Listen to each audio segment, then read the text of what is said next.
अस्सलाम वालेकुम। आज के इस वीडियो में हम पढ़ेंगे लैंग्वेज एंड लिंग्विस्टिक के बारे में।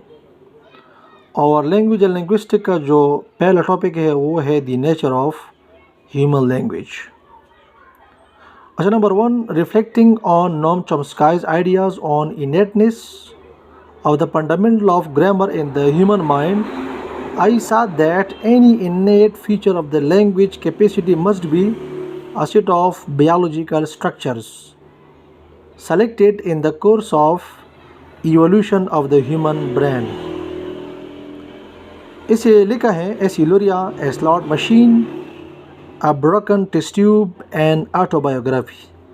इसका मतलब ये है कि इंसानी जहन में ग्रामर की जो बुनियाद हैं उन बुनियादों की जो पैदाइश हैं, इस पर नोम चॉम्स्काई ने जो अक्कासी की है, तो एसिलुरे कहती हैं कि मैंने देखा है कि ज़ुबानी सलाहियत की जो पैदाइशी खुसूसियात हैं वो ज़रूर बायोलॉजिकल स्ट्रक्चर की एक सेट हैं जो कि इंसानी दिमाग की जो एवोल्यूशन है और एवोल्यूशन की जो कोर्स है उसमें मुंतखब हुए हैं।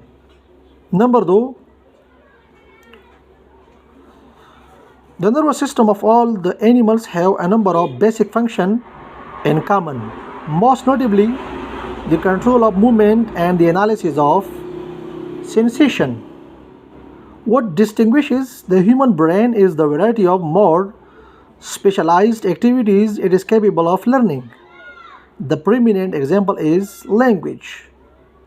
Norman Gisjoint, 1979। अच्छा, नॉर्मन गिस्जॉइंट 1979 में उसने लैंग्वेज के बारे में लिखा है कि दुनिया में जितनी भी जानवर हैं उन जानवरों का जो नर्वस सिस्टम है वो आम तौर पर बुनियादी कामों का जो एक तादाद है वो रखता है, और इसमें जो काबिल ज़िक्र हैं वो हरकत की कंट्रोल और सेंसेशन की एनालिसिस हैं।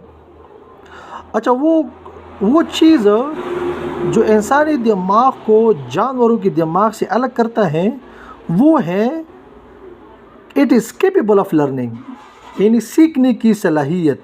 मतलब ये कि इंसानी दिमाग जो जानवर के दिमाग से अलग होता है तो एक चीज़ की वजह से अलग होता है और वो है केपेबल ऑफ लर्निंग, मतलब सीखने की सलाहियत। द प्रीमिनेंट एग्जाम्पल इज़ लैंग्वेज, और जिसकी जो मशहूर मिसाल है वो ज़ुबान है। Number 3, when we study human language we are approaching what some might call the human essence, the distinctive qualities of mind that are so far as we know unique to man. Noam Chomsky, Language and Mind। अच्छा, language के बारे में नोम चॉम्स्काई कहते हैं language and mind में कि जब हम इंसानी ज़ुबान के मुतालिक पढ़ते हैं तो इस नतीजे पर पहुंच जाते हैं कि कुछ लोग जो कह सकते हैं वो है इंसान की रूह या ग़ज़ा, जो कि इंसानी जहन का ये इम्तियाज़ी खसूसियत में से एक है। और